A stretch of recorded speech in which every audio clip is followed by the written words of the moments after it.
to spiritual diseases unless surgically isolated from the sight. The sacredness of our Stoic soul. Arm ourselves with the armor of wisdom as we courageously face the debilitating diseases we must squarely eliminate to reclaim our rightful heritage of unshakable peace. Who's ready to start this philosophical approach to chemotherapy? Type number 1. People who live in false realities.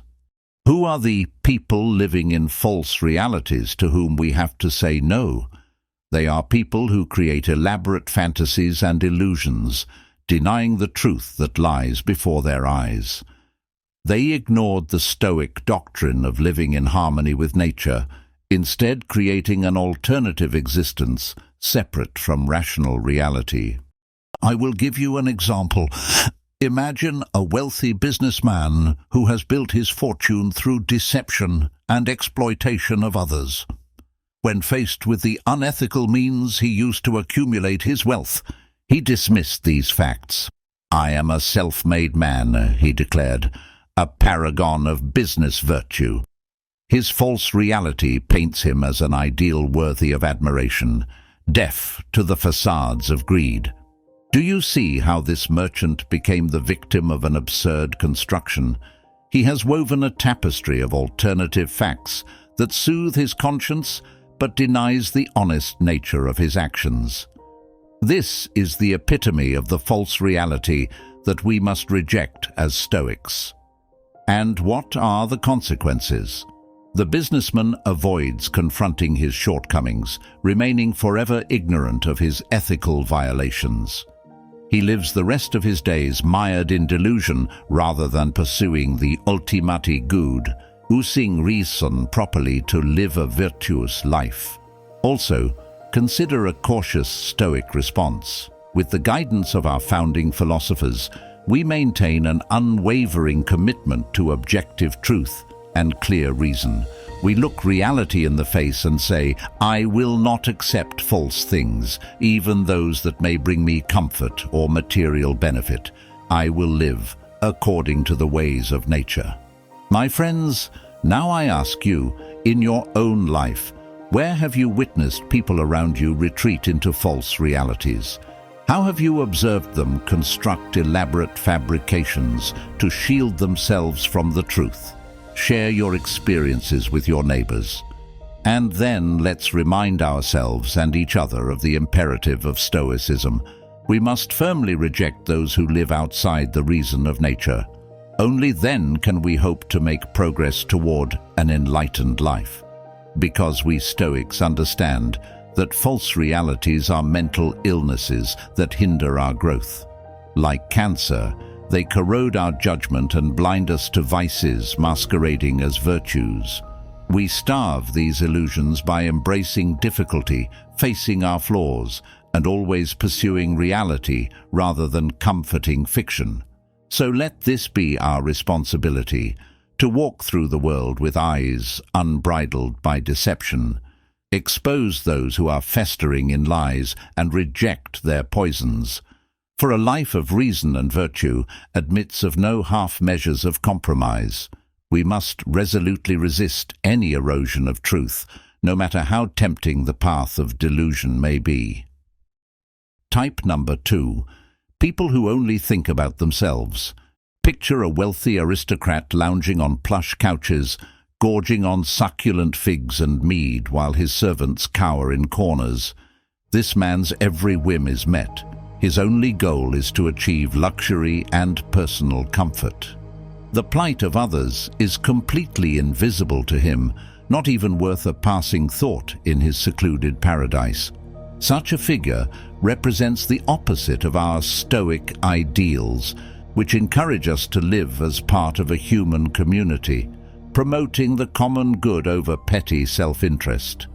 How can anyone hope to live a virtuous life when their only concern is to satisfy their appetite? Look around you at the people who are accompanying us on our journey in life. Which of them is so mired in selfishness that he ignores all other considerations? Who sees those around them as mere tools to achieve their unrealistic ambitions, rather than equal participants in our common existence. You only have to look at the powerful merchant who is obsessed with endlessly multiplying his treasury at the expense of his workers. The aristocrat spends lavishly, monopolizing the conversation by babbling about their latest jewelry and gadgets. These poor souls are enslaved by their unquenchable desires, separated from the ideal of serving others. Can we expect such people to act wisely, justly, courageously, or temperately when their motives are poisoned by narcissism? To selfishly make the world revolve around oneself is to abandon all hope of attaining sainthood in the pursuit of empty satisfaction. We Stoics understand that each of us is an insignificant piece of an infinitely greater whole, a harmonious ecosystem where all destinies are delicately intertwined. To persistently act out of naked self-interest is to tear away the bonds that give meaning and beauty to existence. It has absolutely no defined purpose in life to play its part in supporting the famous masterpiece that is the universe. So now I ask you to reflect. Where in your life do you see examples of this solipsistic mind virus spreading? A haunted friend who keeps returning to their trivialities? A family member who is attached to someone but is never enough? Identify these black holes of egoism and recommit to the nobler Stoic path. Type number 3, those who don't acknowledge their own flaws. Cast your mind towards characters who radiate an air of perfection and moral impunity. Politicians boastfully praise their unblemished records while turning a blind eye to the unfair spoils and backroom deals that elevate them. Celebrities are idolized for their physical perfection, but are disfigured because of their arrogance and excesses. Don't you see the malicious deception in such portraits? These individuals have attempted to create a facade of perfection on the one hand, deliberately editing out any signs of the all-too-human foibles and weaknesses that each of us cannot avoid. It's a grand exercise in self-delusion. Our esteemed Stoic teachers understand this tendency well. They warn of the dangers of succumbing to the disease of self-deceptive arrogance, of obscuring our imperfect mortal forms behind masks of forced invulnerability, because it is a disease that, if not controlled, will metastasize into more and more devastating manifestations. Pause now and take a hard look at your inner circle. Where do you see this lingering allergy to serious self-reflection and flawed ownership? What loved one brushes off any criticism of their irritable attitude as simply telling it like it is? The workplace comrade refuses to admit the shortcomings of his latest project, blaming external failures. Let us have the courage to expose these insidious acts of willful blindness when we encounter them. Let us mirror these individuals in their avoidance of the grave truth through profound questioning of Socrates. You claim your actions were blameless, but are these actions reprehensible? Where did you fall short of your moral ideals, and did you make any real effort to correct those errors? Because we Stoics recognize that the ability to unflinchingly illuminate our vices and ignorance is not a weakness, but great strength and terrible. It is the courage that allows us to sharpen our moral rough edges, polishing ourselves to match the providence of the universe. So let us embrace this noble audacity of facing imperfection. Let us reject the false idols of constant self-congratulation in all its forms, personal, social, and political. Our path is one of constant effort to hone the garden shears of the intellect, eliminating blind spots and insecurities with ruthless objectivity. Type number 4, individuals trapped in the shadows of life. Look around you and feel the haunted characters mired in a pit of melancholy. The skeptical neighbor always backs away from every act of kindness. The colleague indulged in visions of doom, spreading anguish with every muttering provocation about the wretched circumstances that had befallen. These are people who have turned their backs on the empowerment perspective of Stoicism.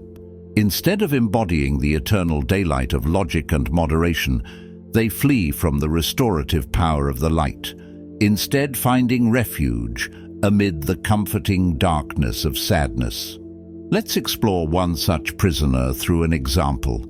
Imagine a merchant who encounters a string of misfortunes in the marketplace, a shipment lost in stormy seas, a lucrative deal ruined by a rival's betrayal. Certainly a series of formidable obstacles. Yet, instead of harnessing stoic courage to accommodate resilience, this tragic figure falls into closed despair. Can you not imagine their decline, abandoning the daytime markets to lock themselves in a dark, old room? Torchlight flickered on frowning faces as they endlessly reflected on every perceived injustice and pettiness, piling grievances upon grievances until their whole world went dark.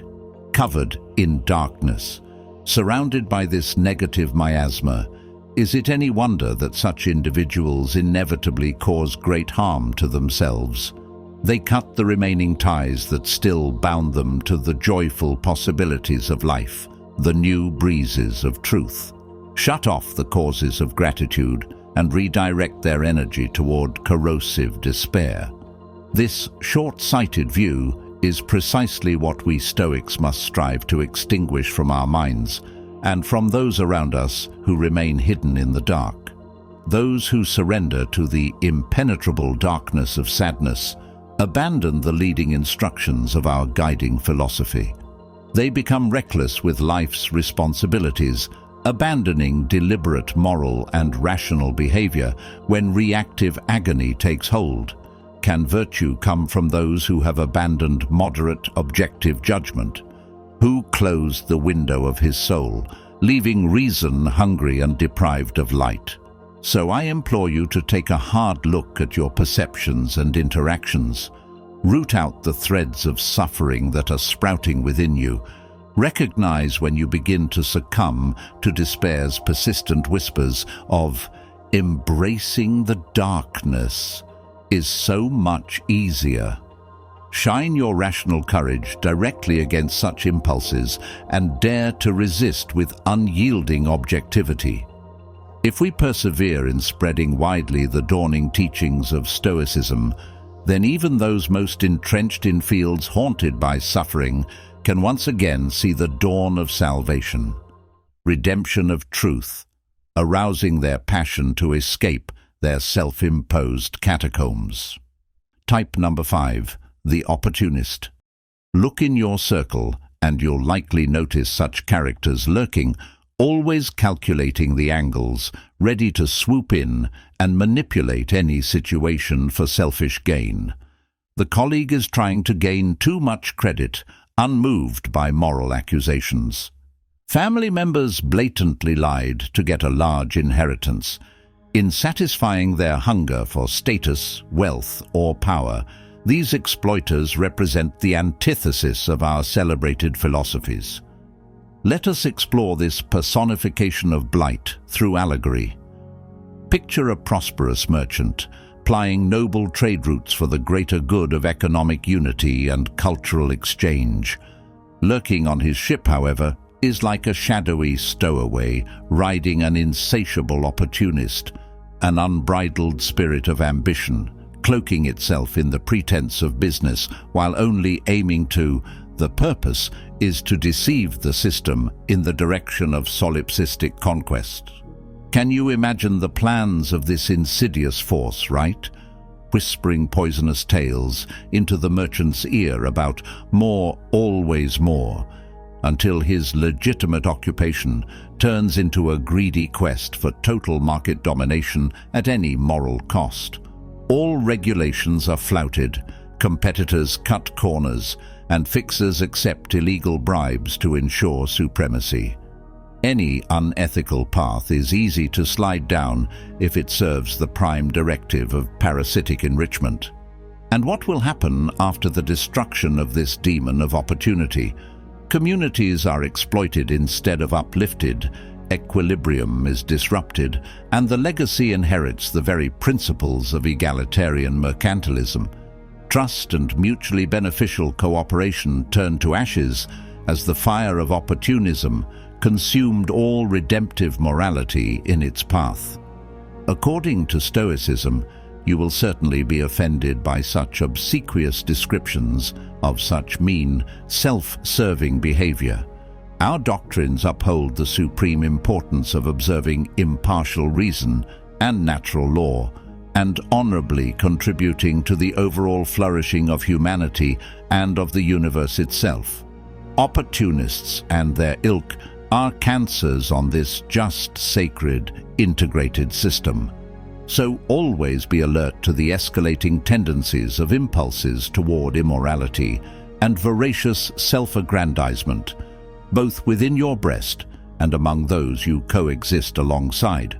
Extinguish them by ruthlessly applying harsh judgments and philosophical reproaches, and steadfastly refusing to compromise your integrity even an inch by their flattery.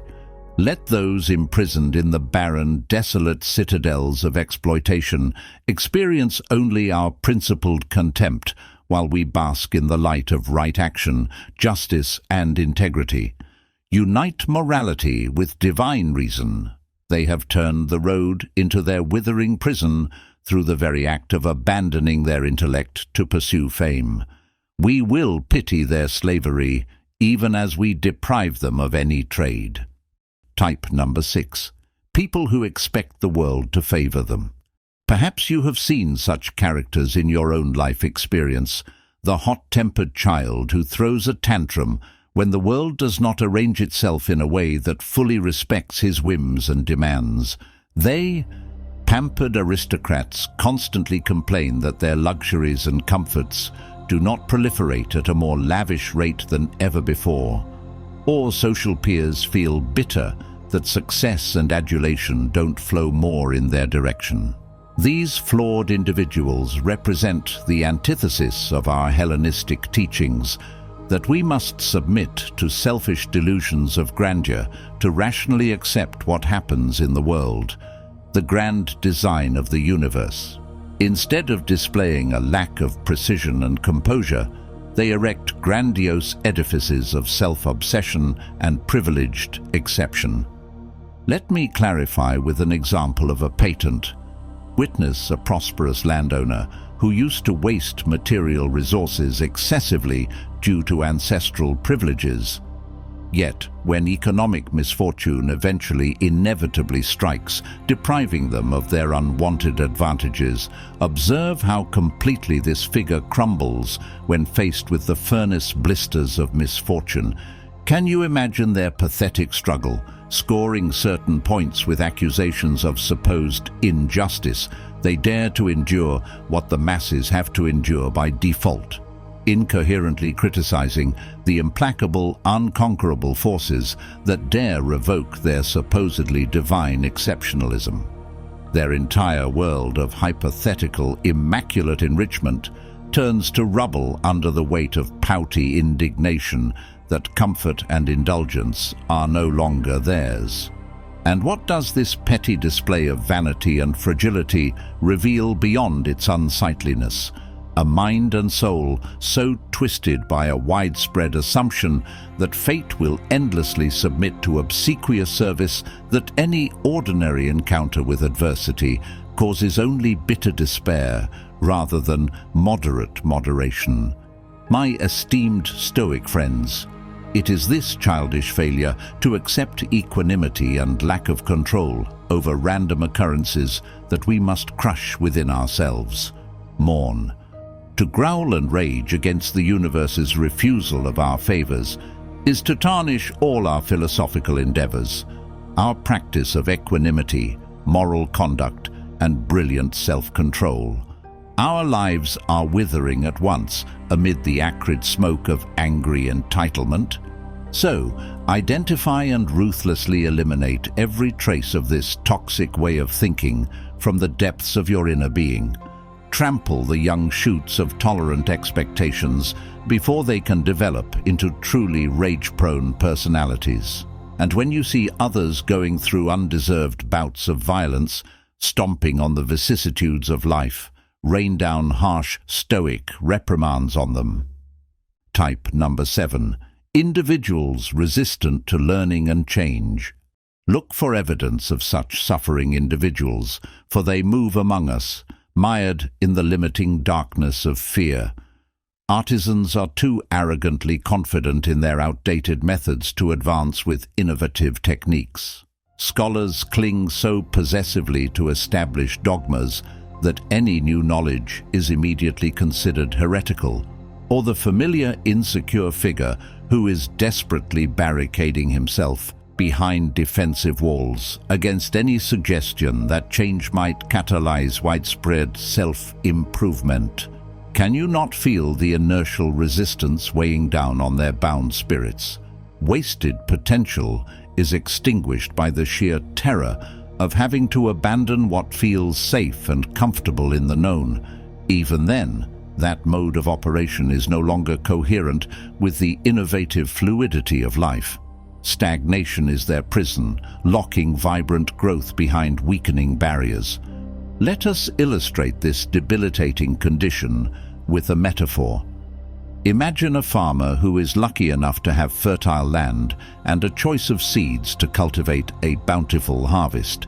Yet this particular sower clings to the supposed safety of familiar habits so much that he chooses to grow the same crop each successive year, despite ever-decreasing yields and eroding quality. Nutrients in the soil. Their fields become barren, withered husks in symbiosis with their stubbornness, for they have stifled all chances of agricultural revival by preventing their minds from adopting the novelties and methods of enrichment proposed by wise agricultural scholars, all to protect their fragile self-confidence from the humble but powerful admission that they have much more to learn. We cannot accompany such fearful souls on the path to desolation and willful ignorance. Our Stoic doctrines demand an unwavering dedication to the ongoing process of personal construction and evolution by the immutable changes of nature. To cower behind monuments of stagnation is to damn oneself to the point of becoming increasingly irrelevant, at worst, completely obsolete. Therefore, let us set an example of courage to always shed outdated beliefs at every vibrant dawn, to exercise Socratic scrutiny of our current default beliefs and remain open to architectural updates and enhancements that more closely align with the blueprint of reason universal. May we embrace our role as constant students, seeking wisdom with humility and allowing ourselves to be flexible in all phases of the dance curriculum. Type number 8. Setting boundaries. Just as the walls of a city shield its people from invading raiders, we must also build our deepest fortifications to protect us from philosophically malevolent forces. Learning is trying to infiltrate and contaminate our cultivated calm and correct behavior. People who are constantly engulfed in delusion, selfishness, and willful ignorance. Their very presence threatens to infect our newly won resilient temperance like a spiritual contagion. We must be resolute in instituting quarantine measures, denying entry to anyone who intends to undermine our moral immune system through sheer proximity. Let our cognitive gatekeepers remain vigilant, scrutinizing each approaching individual for signs of vice, irrationality, or impulses that can metastasize violently into greed. Corruption. Those found to carry such a pathological burden must be rejected without hesitation or mercy. Every moment spent dangerously immersed in their toxic spheres increases the risk of our philosophical fortress being secretly besieged from within by agents filled with self-doubt. However, our limited defiance goes beyond avoiding physically problematic personalities. we must also secure strong psychological walls that separate our unconquerable causes from the inflammatory provocations of those mired in ignorance. Let their bitter taunts, scornful denunciations, and absurd enticements lead to their emotional surrender to the feeble scheme of siege they truly represent. Our innermost strongholds must remain impregnable, fortified against any such destabilizing toxic shelling. For what real foothold can these peddlers of cruel ideology and hot-tempered barbarism hope to gain on the foundation of our profound Stoic virtues? Indifference to research, ours to external disturbances not due to our reasonable cause. Therefore, let these twin fortifications of physical isolation and mental isolation become our solid walls to prevent all intrusion of forces working contrary to balance and Stoic equipment. Wanderers cloaked in falsehood and self-destructive indulgence will find no hospitality here, nor any loopholes to slip their venom into protected moral sanctuaries forever. Type number 9. Individuals who rarely take responsibility for their mistakes. Look for evidence of such fallacious mythologists creeping into your everyday sphere. The narcissistic public figure is spinning labyrinth threads to absolve himself of all guilt. Unscrupulous traders reflexively blame external factors for their own mismanaged transactions.